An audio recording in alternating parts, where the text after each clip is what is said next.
We would like to prove that for a non-zero complex number, the power rule holds for negative integers. So the power rule says that if n is a positive integer,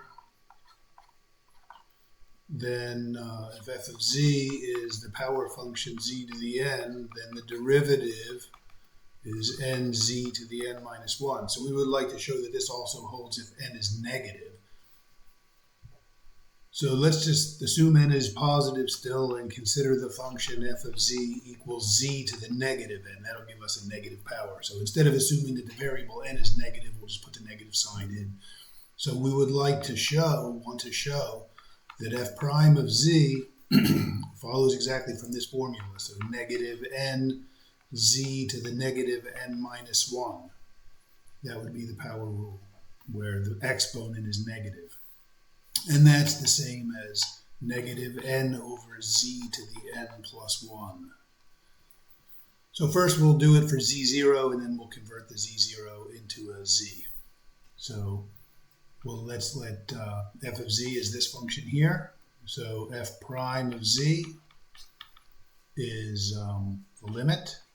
Sorry, I'll do f prime of z0 is the limit as z goes to z0 of f of z minus f of z0 divided by z minus z0. So we'll compute f prime of z0 and we'll get this form here except with a z0. Okay, so our f of z is there. Let's copy that in here. So z0 and z to the negative n. So first we have z to the negative n minus z0 to the negative n. And let's use the definition of negative exponent. So we have 1 over z to the n minus 1 over z0 to the n. And z minus z0.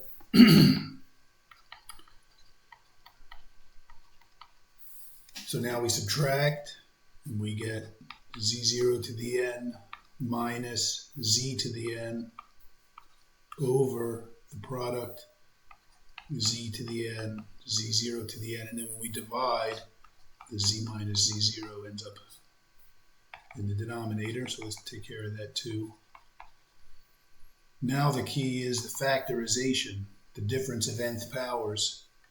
We have z0 minus z, and then we have a product here of powers. We have z0 to the n minus 1 plus z0 to the n minus 2 times z plus z0 to the n minus 3 times z squared, etc. The powers of z0 go down by 1, the powers of z go up by 1.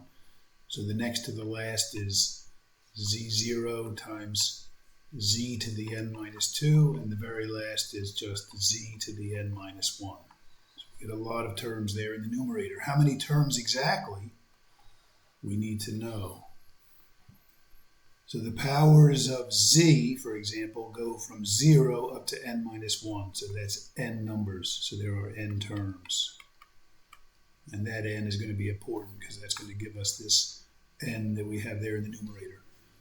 And then in the denominator, z to the n, z0 to the n, z minus z0. Now, z0 minus z and z minus z0 cancel, but they're negatives, and that gives us this minus here.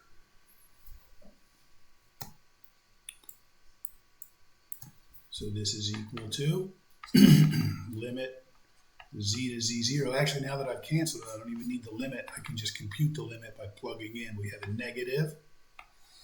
And on the top, all of our z's become z0s, and the powers add to n minus 1. So this is going to be a z0 to the power n minus 1. This one here, the powers add to n minus 1. So another z0 to the n minus 1. So it's just a bunch of z0 to the n minus 1s. And how many of them are there? N of them. And here we have z0 to the n times z0 to the n, and that's z0 to the 2n.